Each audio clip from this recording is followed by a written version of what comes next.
Este é o dia que o Senhor fez, regozijemo-nos e alegremo-nos nele. Amém. Abramos a palavra de Deus, meus irmãos, em Êxodo capítulo 20, livro em que temos meditado nos domingos pela manhã. Nós leremos mais uma vez os versículos 18 a 21 e continuaremos, na verdade, trazendo a parte 2 da mensagem intitulada O Medo Pecaminoso e o Temor Piedoso. O medo pecaminoso e o temor piedoso, parte 2. Diz assim a palavra do Senhor em Êxodo, capítulo 20, de 18 a 21. Todo o povo presenciou os trovões e os relâmpagos e o clangor da trombeta e o monte fumegante. E o povo, observando, se estremeceu e ficou de longe. Disseram a Moisés: fala-nos tu, e te ouviremos. Porém, não fale Deus conosco, para que não morramos. Respondeu Moisés ao povo: não temais. Deus veio para vos provar, e para que o seu temor esteja diante de vós, a fim de que não pequeis. O povo estava de longe em pé. Moisés, porém, se chegou à nuvem escura, onde Deus estava. Amém. Meus irmãos, nós já vimos que esse pequeno parágrafo que nós lemos encerra a sessão referente à entrega da lei lá no Sinai. E que esse parágrafo ele está em paralelo com o parágrafo que está no capítulo 19, versículos 16 até o 25, sobretudo 16 e 17, naquilo que nós chamamos de estrutura envelope, não é? O autor, para destacar uma seção, ele inicia e termina usando palavras semelhantes, o que a gente chama de mesma fraseologia, uma descrição bem semelhante com pequenas diferenças. Nós vimos também que essa estrutura toda da entrega da lei, ela destaca o caráter sagrado e solene da aliança, ao revelar Deus a santidade majestosa pela qual ele deveria ser temido, sendo ele o princípio e o fim da lei, a sua causa e propósito e a razão pela qual a aliança está mantida. Por isso aquela tempestade sobrenatural, com trovões, com relâmpago, com um monte fumegando, praticamente em fogo, como se fosse um vulcão, e ao mesmo tempo um terremoto. E é importante, meus irmãos, igualmente relembrarmos a diferença de perspectiva entre a descrição inicial do capítulo 19 e desses versículos que lemos. Ali em capítulo 19, do 16 ao 25, você verá que a teofania, que é essa manifestação sobrenatural e terrível de Deus, ela é registrada enfatizando as ações e palavras de Deus. Deus é o personagem aqui, juntamente com Moisés, seu mediador, que domina as ações desse trecho. Enquanto em nosso texto, o texto que lemos, a ênfase é nas reações e palavras do povo. Então há uma mudança de perspectiva quanto ao personagem. Depois de ter ouvido todas as palavras da lei, num contexto tão maravilhoso e aterrador ao mesmo tempo, aquele ânimo inicial do povo, pelo qual ele disse, tudo que o Senhor falou, faremos, no capítulo 19, verso 8, se revela superficial. Então, quanto mais tempo o povo estava passando com Deus, e depois de ter ouvido todas as 10 palavras que resumem a vontade do Senhor, o povo revelou que aquele ânimo para servir a Deus era de fato superficial. Mas o contraste mais marcante entre esta descrição e a de 19, especialmente 16, 17, está no movimento do povo diante da teofania. Observe na narrativa que no capítulo 19, verso 17, confira aí, Moisés leva o povo para fora do arraial, que é o lugar onde o povo ficava acampado, ao encontro de Deus. Deus estabelece prescrições, o povo tinha que manter certa distância, mas não era para o povo ficar longe. Haveria um momento em que o povo deveria ser aproximado de Deus, ficando ao pé do monte. Agora, observe, no capítulo 20, verso 18, o povo aterrorizado se move para longe de Deus. Este é o fato que eu quero explorar nesta mensagem. Esse movimento para longe de Deus.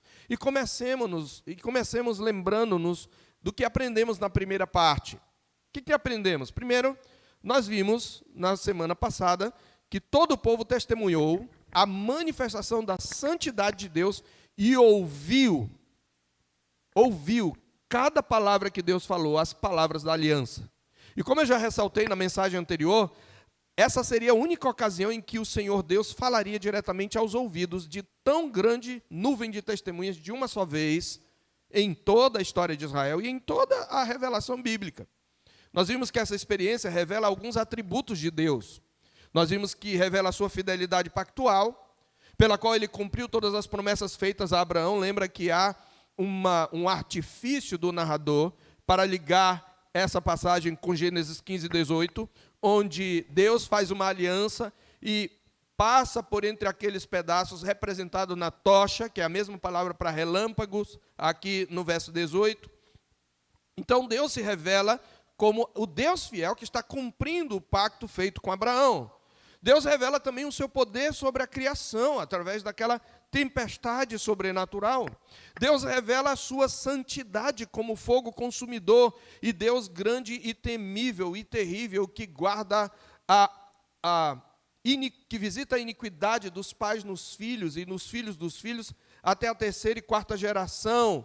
Isso ele mostra no monte fumegante. Ele se apresenta como fogo disposto a consumir em sua ira os pecadores impenitentes, mas ele revela também, nessa ocasião, a sua misericórdia. Ele se revela como Deus compassivo, clemente, longânimo, grande em misericórdia e fidelidade, e que guarda a aliança em 1000 gerações, que perdoa a iniquidade, a transgressão e o pecado, ainda que não inocenta o culpado. E como ele se revela assim, o fato do povo não ter sido consumido na sua santa ira revela a misericórdia de Deus.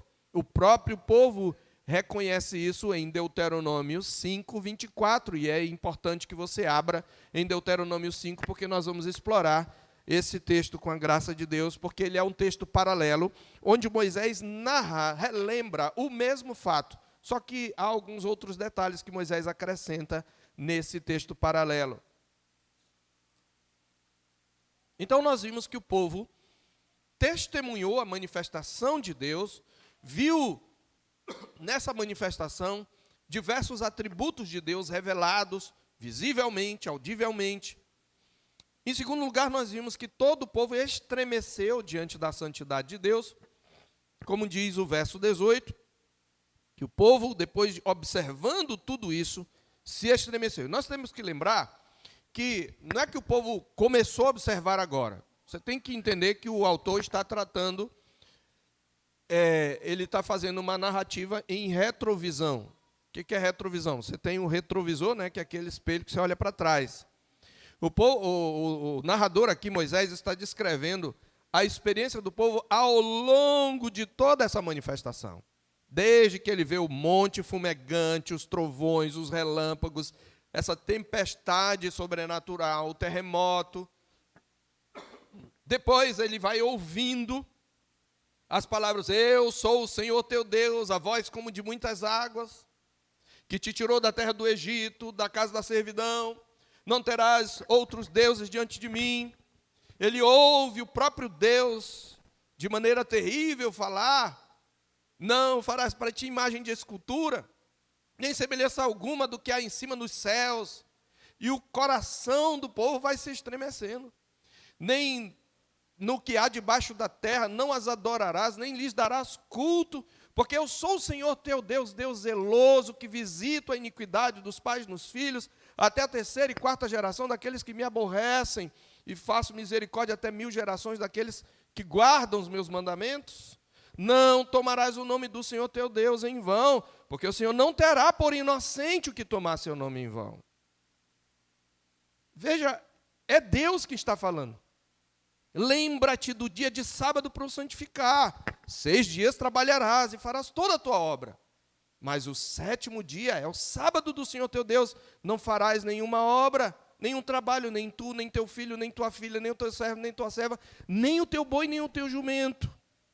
Se não me engano, em Deuteronômio acrescenta, nem um forasteiro das tuas portas para dentro. Ou porque o Senhor fez os céus e a terra em 6 dias, e ao 7º descansou, por isso o Senhor santificou, abençoou e santificou o 7º dia. Não, diz ainda, honra a teu pai e tua mãe, para que te vá bem e sejas de longa vida sobre a terra. Não matarás, não adulterarás, não furtarás, não dirás falso testemunho contra o teu próximo, não cobiçarás a casa do teu próximo, não cobiçarás a mulher do teu próximo, nem o seu servo, nem sua serva, nem o seu boi, nem o seu jumento, nem coisa alguma que seja do teu próximo. Então, o coração do povo vai crescendo em temor à medida que vai ouvindo essas palavras. Porque essas palavras denunciam o seu pecado. E essas palavras manifestam a santidade majestosa de Deus. Por isso, todo o povo estremeceu. Em terceiro lugar, nós vimos que todo o povo também compreendeu a sua necessidade de um mediador. O povo disse, Moisés, nós não queremos mais ouvir a voz do Senhor. Eles disseram, fala-nos tu e te ouviremos, porém não fale Deus conosco, para que não morramos. E aí o povo fica longe, mas Moisés, o mediador, se aproxima de Deus, e o povo entende a necessidade que tem de um mediador. Agora, um quarto ponto que eu quero ressaltar nesta manhã, para chegar na nossa meditação propriamente dita, no desenvolvimento da mensagem, é que a experiência, e esse é um ponto que eu não enfatizei na mensagem passada, e ele é o ponto a partir do qual eu vou trazer a mensagem de hoje. Essa experiência expõe também as deficiências da fé que o povo tinha no Senhor.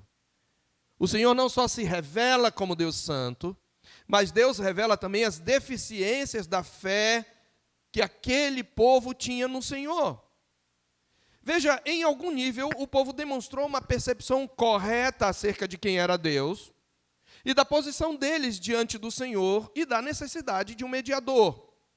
Deus mesmo, observe no texto paralelo, em Deuteronômio 5:28, Deus mesmo ressalta isso ao responder a Moisés da seguinte maneira. Quando o povo diz, olha Moisés, nós queríamos que você falasse, porque ninguém há que ouça a voz do Senhor Deus, de um Deus assim, de maneira tão terrível, e que fique vivo. E o Senhor, em Deuteronômio 5:28, responde, eu ouvi as palavras que este povo lhe falou, e em tudo falaram eles muito bem. Bom, eles falaram certo, o que eles falam está correto. Contudo, meus irmãos, esse povo ainda trazia sérias deficiências na sua compreensão. E a deficiência específica se manifestou no tipo de temor que o povo demonstrou. Daí o título da nossa mensagem, o medo pecaminoso e o temor piedoso. Por um lado, era desejável que o povo temesse o Senhor. Mas tal temor, meus irmãos, deveria levá-los a se prepararem para se encontrarem com o Senhor, a andar em obediência, como o Senhor mesmo ordenou no capítulo 19, observe aí, dos versos 10 a 14. O Senhor deu instruções sobre como o povo deveria se aproximar dele. E o Senhor disse a Moisés, vá ao povo e consagre-o no dia de hoje e de amanhã, e amanhã. Então, vocês precisam se santificar. Que eles lavem as suas roupas, um ato litúrgico de purificação ritual, estejam prontos para o terceiro dia, porque no terceiro dia o Senhor, à vista de todo o povo, descerá sobre o Monte Sinai. Marque ao redor do monte limites para o povo. A reverência, o temor, implicaria em limites da forma como devemos nos aproximar. Tomem cuidado para não subir o monte nem tocar a sua extremidade. Todo aquele que tocar o monte será morto. Mão nenhuma tocará nele. Se o fizer, será apedrejado ou flechado, quer seja animal, quer seja homem, não viverá. Agora, quando soar longamente a trombeta, então subirão ao monte. Eles vão se aproximar. Eles não vão ficar distantes o tempo todo. Eles vão se aproximar. Então Moisés desceu do monte para junto do povo, consagrou o povo, lavaram suas roupas. Ou seja, o temor deveria levar o povo a se preparar adequadamente para aproximar-se de Deus em espírito de adoração, com reverência e santo temor. Porém, meus irmãos, o que vemos aqui não é esse temor piedoso, mas um medo pecaminoso, que leva o povo não a afastar-se do seu pecado, santificando-se, lavando as suas vestes, mas leva-o a afastar-se de Deus. É isto que é enfatizado nos versos 18 e 21. Sempre que um escritor repete uma expressão ou a descrição de uma ação, ele está enfatizando algo. E observe que diz que o povo, observando, se estremeceu e ficou de longe. No original, na verdade, ele se moveu para longe. Ele já estava na distância segura que Deus tinha estabelecido, mas ele quer se distanciar. E no verso 21, o povo estava longe. Ele começa e termina o parágrafo com este registro. Então, as palavras, aparentemente, aí você vai ver, então, o que vemos não é o temor piedoso, mas um medo pecaminoso. Agora, observe comigo, no verso 20, as palavras aparentemente contraditórias de Moisés. Você deveria sempre ler a Bíblia, nós deveríamos sempre ler a Bíblia fazendo perguntas. Essas perguntas, que, quando, como, quem, onde, por quê. Olha o que diz Moisés. Não parece contraditório para você? Respondeu Moisés ao povo: não temais, não tenham medo. Deus veio para vos provar e para que o seu temor esteja diante de vós, a fim de que não pequeis. Você percebe a contradição? Aparente, pelo menos. Não tenham medo. Deus veio para provar vocês e para que vocês tenham medo. É mais ou menos o que ele está dizendo. Espera aí. É para ter medo ou é para não ter medo? Bom, a palavra no original, nas duas ocorrências, é a mesma. E pode ser traduzida por terror, pavor. No verso 18, é traduzida por estremecer-se, né? A ideia de tremor. Então, havia um sentido em que eles não deveriam ter medo, mas havia outro em que deveriam temer o Senhor. Eu uso palavras distintas no título, o medo pecaminoso e o temor piedoso, apenas como recurso didático, mas ambos poderiam ser traduzidos por medo mesmo. Mas temor aqui, em ambos os casos, é medo mesmo. A diferença é que o medo que o povo manifesta é o medo pecaminoso, enquanto o temor que o Senhor tenciona ao revelar-se é um temor piedoso. Como observa um comentarista sobre esse texto, existe um temor que é desnecessário. É desse que Moisés fala quando ele diz, não tem mais. E um temor que é saudável, que o temor dele esteja sobre vocês. Um é um medo fóbico, o outro é um temor apaixonado. Como saber a diferença, afinal? E é precisamente neste ponto que eu quero trazer para os irmãos, examinando o nosso texto à luz do seu contexto, e também à luz da passagem paralela e ainda do contexto canônico, isto é, em algumas outras ocorrências da Escritura, nós podemos identificar algumas diferenças entre o medo pecaminoso e o temor piedoso. E eu queria destacar 4 diferenças entre o medo pecaminoso e o temor piedoso, para que nós possamos identificar que tipo de temor devemos ter diante de Deus. Aqui eu queria começar abrindo um breve parênteses, dizendo que não estamos aqui fazendo, não se trata de um contraste entre o temor de Deus e o temor de homens, que a gente fala. Isso também precisa ser destacado. Nós devemos temer a Deus e não a homens. Porém, aqui não se trata disso. Tudo é temor a Deus aqui. Então, o que eu vou tratar é como você deve se sentir em relação a Deus. Eu não estou tratando do homem. É óbvio que temor de homens é pecaminoso. Mas eu estou falando que há um medo de Deus também que é pecaminoso. Quais são as diferenças? Primeira, o medo pecaminoso procede da nossa incredulidade. O temor piedoso procede de uma fé genuína. Vou repetir. O medo pecaminoso procede da nossa incredulidade. O temor piedoso procede de uma fé genuína. Eu não quis colocar da nossa fé, porque às vezes a nossa fé de um modo geral, não é genuína. Por isso que eu estou destacando. Veja, nós podemos identificar a incredulidade do povo aqui, especialmente na passagem em que Moisés vai lembrar o episódio. Vamos lá para a passagem paralela, como eu já falei para os irmãos, capítulo 20, capítulo 5, versos 22 e 23. Observe que ali o povo, na verdade, se faz representar. Estas palavras falou o Senhor a toda a vossa congregação. Moisés está lembrando aquela nova geração. No monte, do meio do fogo, da nuvem, da escuridade, com grande voz, e nada acrescentou. Tendo-as escrito em 2 tábuas de pedra, Deus ainda escreveu com seu próprio dedo, e deu-as a mim. Deu-mas a mim. Sucedeu que, ouvindo a voz do meio das trevas, enquanto ardia o monte em fogo, vos achegastes a mim, todos os cabeças das vossas tribos. Então, lendo aqui na Nova Almeida atualizada, Moisés relata: quando ouviram a voz que vinha no meio das trevas, enquanto o monte estava em chamas, vocês se aproximaram de mim, todos os chefes das tribos e os anciãos, e disseram: eis aqui o Senhor, nosso Deus, nos mostrou a sua glória e a sua grandeza, e ouvimos a sua voz do meio do fogo. Observe a conclusão do povo, presta atenção. Hoje vimos que Deus fala com as pessoas e elas permanecem vivas. A gente viu que é possível Deus falar conosco e permanecermos vivos. Esta é a constatação deles. Não deveria tal percepção encorajá-los a continuarem na presença de Deus, confiando que sua misericórdia os pouparia? Porém, veja o que eles dizem no passo seguinte, nos versos 25 e 26. Contradiz o que eles percebem no verso 24.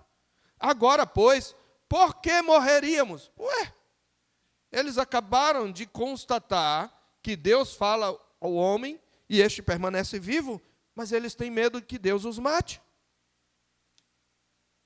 Pois este grande fogo nos consumirá. Se continuarmos a ouvir a voz do Senhor, nosso Deus, morreremos. Afinal, de toda a humanidade, quem é que ouviu a voz do Deus vivo falar do meio do fogo, como nós ouvimos e permaneceu vivo? Qual é a resposta? Nós, o povo da aliança, os vasos de misericórdia, eles permaneceram vivos. Ora, eles permaneceram vivos. E Deus lhes havia prescrito de que maneira deveriam permanecer em sua presença, como já vimos. Mas eles temiam por suas vidas. Isto demonstra incredulidade. Quantas vezes você tem medo do que Deus vai fazer? Nós sempre queremos ter o controle, né? Não, pastor, eu não faço isso porque vai que acontece assim. Bom, reconhecendo que Deus é soberano sobre todas as coisas e que tudo o que está para acontecer está determinado em cada detalhe, como diz a Escritura, fartamente. Quando você teme pelo seu futuro e diz, olha, caso eu obedeça, pode ser que Deus haja desse jeito. Deus pode não corresponder às minhas expectativas. Você está temendo a Deus, mas é um temor pecaminoso. Porque é um temor que procede da sua incredulidade. Em outras palavras, você está dizendo, olha, o meu plano, eu sei qual é o melhor. E Deus pode não fazer isso, então, aí Deus não vai fazer o melhor. O melhor de Deus não é o melhor para mim. Quando você teme pelo seu futuro, porque você o desconhece, além de ser incredulidade, porque você nem sabe o que vai acontecer e já espera o pior, e isso é incredulidade, fatalismo, além disso também é você não crer no que a palavra de Deus diz em Romanos 8, 28. Sabemos que todas as coisas cooperam para o bem daqueles que amam a Deus, daqueles que são chamados segundo o seu propósito, como diz o salmista, eis que foi para a minha paz que tive grande amargura. Então, o temor piedoso procede da fé, mas o medo pecaminoso procede da incredulidade. Quando você teme pela sua vida, você sabe que Deus é soberano, e quantas vezes essa compreensão dá medo em você? Não é? Eu sei que o Senhor é soberano, que Ele vai fazer a sua vontade, mas lá no meu coração, eu temo que essa vontade não seja aquilo que eu estou esperando, ou seja aquilo que eu estou temendo. Isso é um medo pecaminoso, irmão. E é por isso que a ansiedade é pecado. A ansiedade não é simplesmente uma doença, ela é pecado. Sim, ela pode se manifestar em níveis patológicos, tendo efeitos no seu corpo, sim. mas ela se inicia com uma incredulidade com relação à providência de Deus e um medo pecaminoso. Em segundo lugar, meus irmãos, podemos aprender aqui que o medo pecaminoso leva-nos a fugir de Deus, enquanto o temor piedoso leva-nos a nos render a Ele. Preste atenção. O medo pecaminoso leva-nos a fugir de Deus e o temor piedoso leva-nos a nos render a Ele. Eu acho que isso está claro no texto. Acabei de mostrar a ênfase, né? Nós vemos claramente aqui, o povo se moveu para longe e o povo permaneceu longe. A ênfase do texto é que em seu medo o povo se moveu para longe do monte e longe permaneceu. Nisso eles mostraram serem filhos de Adão, cujo medo o levou a se esconder de Deus. Você lembra em Gênesis 3, de 8 a 10? Ouvindo a voz do Senhor, que andava pelo jardim, pela viração do dia, esconderam-se o homem e sua mulher por entre as árvores. É possível se esconder de Deus? Não. O salmista tenta fazê-lo no Salmo 139. Mas o medo pecaminoso, ele é incrédulo, lembra? Ele acha, ele julga que pode fugir de Deus. E o que aconteceu lá em Gênesis 3? O Senhor disse para Adão: onde estás? O que foi que ele respondeu? Eu ouvi tua voz no jardim, e porque eu estava nu, tive medo. É a mesma palavra. Tive medo e fiz o quê? Me escondi.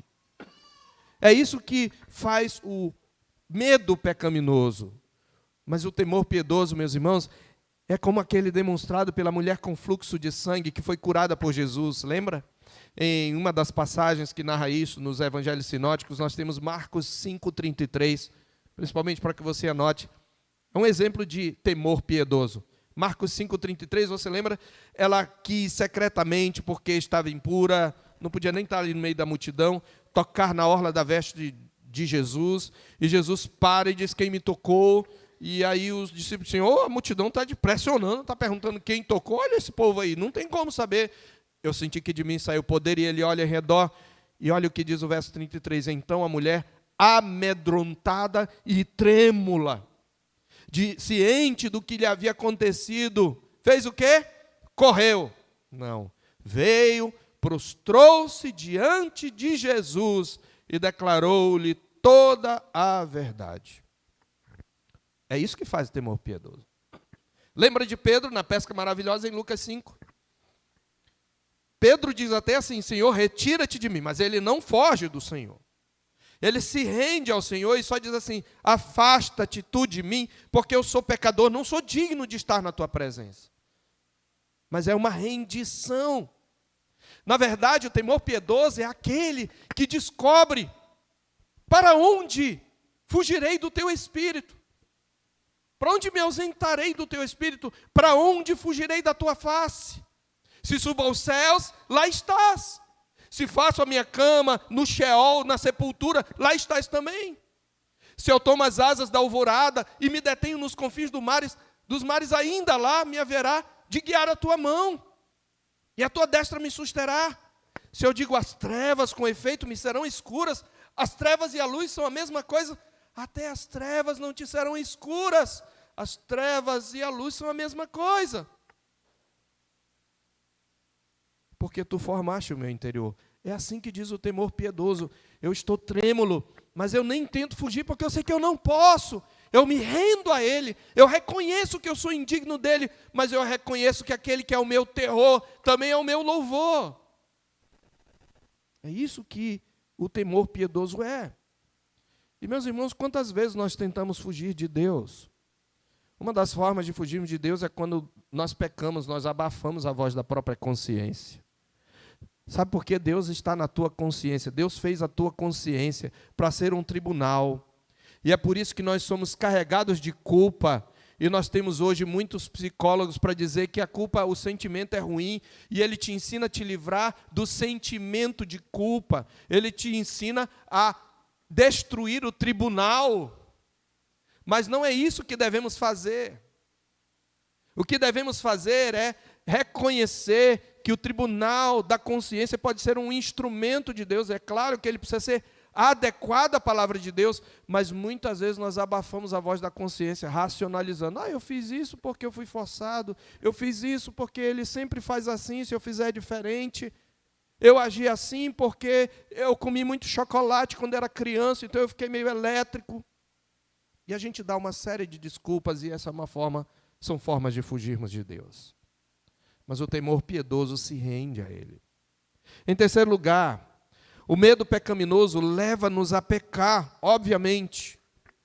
O temor piedoso leva-nos a obedecer. O medo pecaminoso leva-nos a pecar.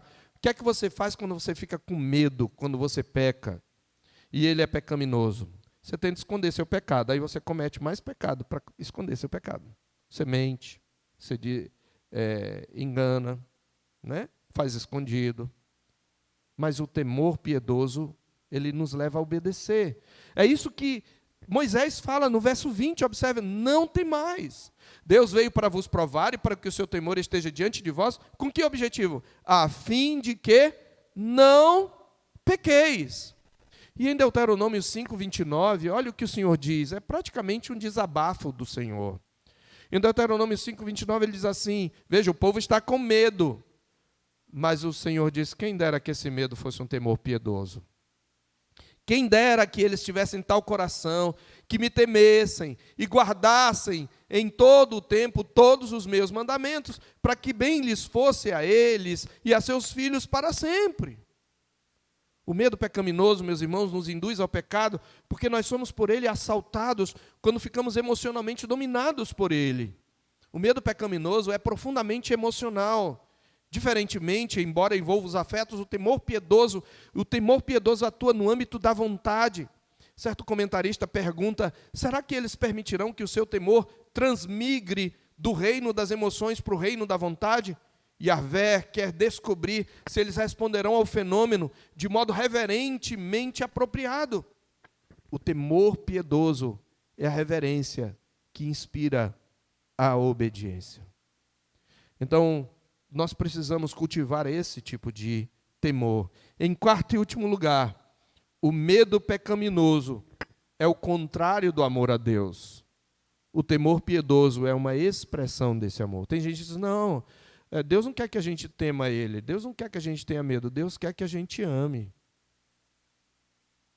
Você já parou para perceber que às vezes você teme desagradar, entristecer, ou prejudicar as pessoas que ama?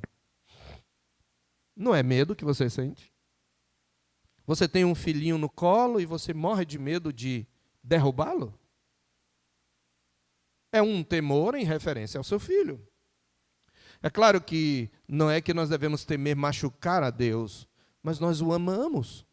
E nós estremecemos só em pensar de desagradá-lo. Então, o temor piedoso é uma expressão do amor. O medo pecaminoso é algo contrário ao amor. Em 1 de João, capítulo 4, verso 18, 1 de João 4, 18, falando do medo pecaminoso, João diz, no amor não existe medo. E muitas pessoas usam isso aqui para dizer que não devo temer a Deus, isso é coisa do Velho Testamento. Não, nós vamos ver com a graça de Deus na conclusão que não é do Velho Testamento só. É de toda a extensão da história da salvação. Mas João, falando do medo pecaminoso, diz, no amor não existe medo. Antes, o perfeito amor lança fora o medo. Ora, o medo produz tormento, logo aquele que teme não é aperfeiçoado no amor. Leia, porém, o contexto, porque aqui, por óbvio, o apóstolo se refere ao medo pecaminoso que nos impele para longe de Deus. Mais especificamente, se você olhar o contexto, não dá tempo de vermos lá, você vai ver que ele está falando daquele pavor, daquele medo que nos sobrevirá, ou que sobrevirá aos ímpios no dia do juízo final. Pois os ímpios também, meus irmãos, têm a sua experiência de terror, quando a santidade de Deus lhes é revelada. Neles, porém, o temor vem como manifestação de juízo. Em seu sermão profético, em Lucas 21, versos 26 e 27, Lucas 21, 26 e 27, Jesus descreve a sensação, a reação das pessoas diante da iminência da sua vinda.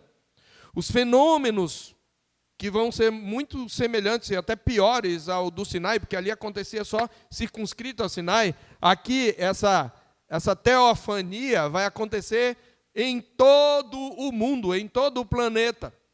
E ele vai descrever que os homens, veja o que as pessoas vão sentir. Ele diz, Lucas 21, 26 e 27, haverá pessoas que desmaiarão de terror e pela expectativa das coisas que sobrevirão ao mundo, pois os poderes dos céus serão abalados. Gente vai desmaiar. Então verão o Filho do Homem vindo numa nuvem com poder e grande glória.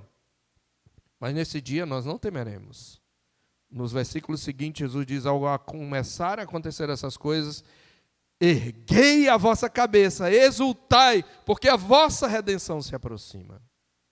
Mas, embora real, esse temor dos ímpios não produzirá rendição, ainda diante do terror de Deus e do Cordeiro, sim, porque o Cordeiro um dia virá em exaltação, em poder, e eles vão tentar fugir.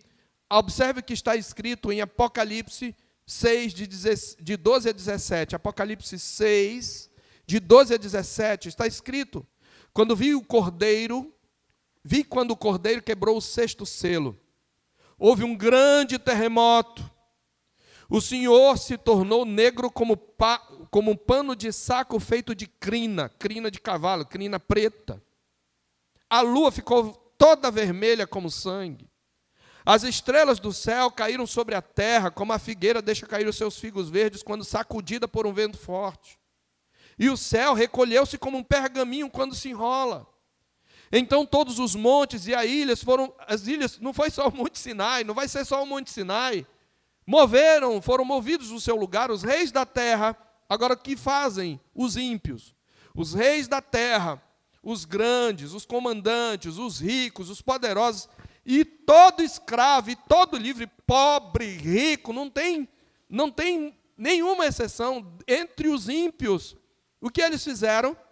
Se esconderam nas cavernas e nos penhascos dos montes e disseram aos montes e aos rochedos, caiam sobre nós e nos escondam da face daquele que está sentado no trono e da ira do Cordeiro, porque chegou o grande dia da ira deles, e quem poderá subsistir? Eles preferirão a morte, esmagados. Esse não é o temor piedoso. Embora seja um terror real, provocado pela presença santa de Deus e pela ira do Cordeiro. Mas o temor piedoso, pelo contrário, meus irmãos, é uma expressão do nosso amor a Deus. Nós trememos diante dele, mas ao mesmo tempo nós queremos estar com ele. Nós tememos desagradá-lo porque nós o amamos. Por isso o Senhor Deus exorta o seu povo em Deuteronômio, capítulo 10. Você está no capítulo 5 aí marcado? Vai para o capítulo 10, versos 12 e 13, você vai ver que temor e amor aí são sinônimos. Que o temor é uma expressão de amor a Deus, e que nós amamos a Deus temendo-o, e significa muitas vezes temer aqui é um sinônimo de obedecer. Olha o que Deus diz, e agora, Israel? Que é o que o Senhor requer de vocês? Não é que vocês temam o Senhor, observe, é o mesmo verbo, que vocês temam o Senhor, seu Deus, andem em todos os seus caminhos, amem e sirvam o Senhor, seu Deus, de todo o coração e de toda a alma, para guardarem os mandamentos do Senhor e os seus estatutos, que hoje lhes ordeno para o bem de vocês. Ou seja, temam o Senhor e amem o Senhor e obedeçam o Senhor, é isso que é temor. E na prática, queridos, o temor, antes de trazer a aplicação, ele é muito bem definido em Provérbios capítulo 8, versículo 13. Com relação ao Senhor, o temor do Senhor nos leva a amá-lo, é uma expressão do amor a Ele, leva-nos a obedecê-lo, a agradá-lo. E o que diz respeito à vida, de modo geral, em que consiste o temor piedoso? Em Provérbios 8, verso 13, você deveria sublinhar esse texto, porque ele resume muito bem o que é o temor na vida prática, no dia a dia. O temor do Senhor consiste em odiar o mal, aborrecer o mal. E não é só o mal fora de você, tá? Lembra, o mal está dentro de mim e de você. O nosso coração é mau. Então nós devemos odiar o mal, dentro e fora, acima e ao redor. O temor do Senhor consiste em odiar o mal, a soberba, odiar a soberba, odiar a arrogância, odiar o mau caminho, odiar a boca perversa. Você tem que odiar essas coisas. Isso é temor do Senhor. Eu quero aplicar de maneira bem breve, queridos. Eu quero trazer particularmente 2 aplicações. A primeira delas, eu quero chamar cada um dos irmãos a examinar o próprio coração. Porque é possível ter uma experiência real da presença de Deus e ainda assim não ser tocado pela sua graça interior. Sabe, o ímpio às vezes sente a presença de Deus. Às vezes ele vai à igreja, ele ouve os louvores, e às vezes ele é até quebrantado. Ele ouve a palavra, e quantas vezes você saiu daqui com o coração ardendo, outra hora se sentindo humilhado, outra hora incomodado, e você, no entanto, quando chegou lá fora, esqueceu de tudo e continuou nos mesmos vícios e nos velhos padrões de pensamento. Mas eu vou além, é possível, eu estou falando com crentes, mas é possível você ter uma experiência da presença, da bênção, da graça de Deus e não se converter. E não ser tocado pela graça interior. Preste atenção, muita gente que frequentava a igreja estará no inferno.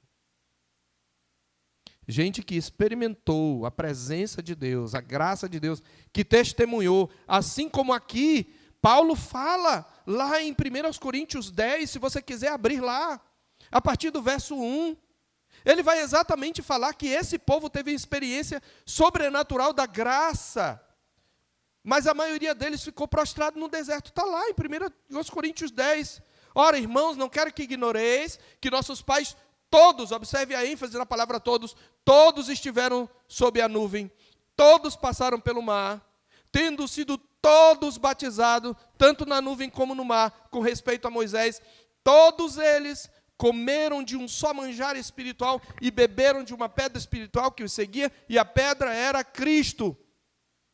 No entanto, aí vem um contraste, o Senhor não se agradou da maioria deles, razão porque ficaram esparramados no deserto. Esse é o sentido da palavra grega. E ele diz, estas coisas lhe sobrevieram como exemplo para que nós não pratiquemos as mesmas coisas que eles.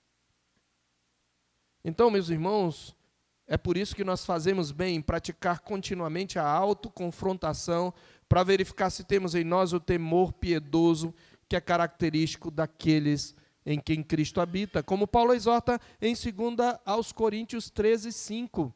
Examinai-vos a vós mesmos, se realmente estáis na fé. Provai-vos a vós mesmos. Ou não reconheceis que Cristo está em vós? Se não é, que já estáis reprovados. Em segundo e último lugar, pastor, mas aquilo era na época da lei. Não, você não pode ter esse pensamento depois de tanto tempo ouvindo a palavra de Deus aqui, de uma perspectiva aliancista. Mas a gente ainda acha que aquele contexto era mais terrível do que hoje. Não. E aí vem a nossa última aplicação. O acesso que temos a Deus na nova aliança deve nos levar a um temor muito maior e mais profundo do que o dos crentes da velha aliança. É o que nos diz o autor de Hebreus no capítulo 12. Olhando para o Monte Sinai, ele diz que nós já caminhamos além do Monte Sinai, nós já estamos no Monte Sião, na Jerusalém Celestial. Em Hebreus 12, de 18 a 29, ele diz, ora, não tendes chegado, e aí ele vai descrever exatamente o Sinai, é o Sinai que ele está descrevendo aqui. Não tendes chegado ao fogo palpável e ardente, e à escuridão, e às trevas, e à tempestade, ao clangor da trombeta, e ao som de palavras tais que quantos o ouviram suplicaram que não se lhes falasse mais, pois já não suportavam que lhes era ordenado, até um animal se tocar o monte será apedrejado. Na verdade, de tal modo era horrível o espetáculo, que Moisés disse, sinto-me aterrado e trêmulo. Vocês não chegaram lá.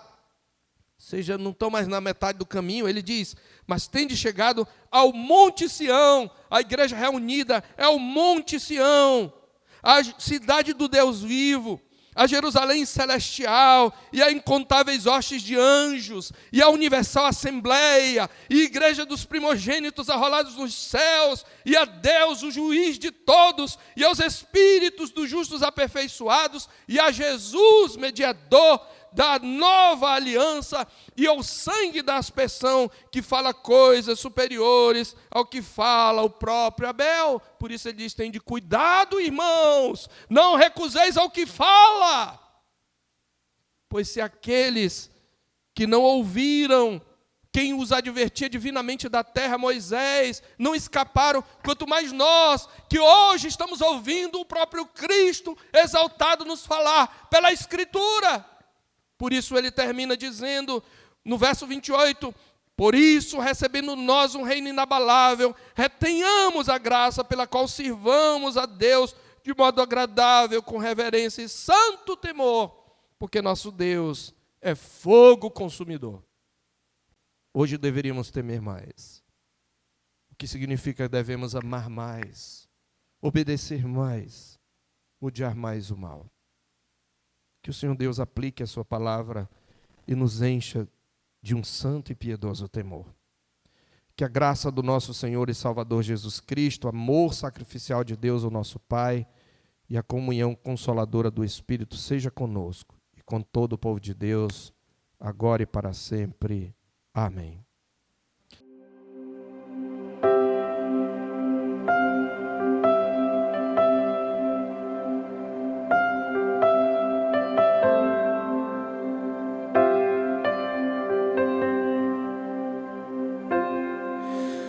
Tu és bem-vindo aqui,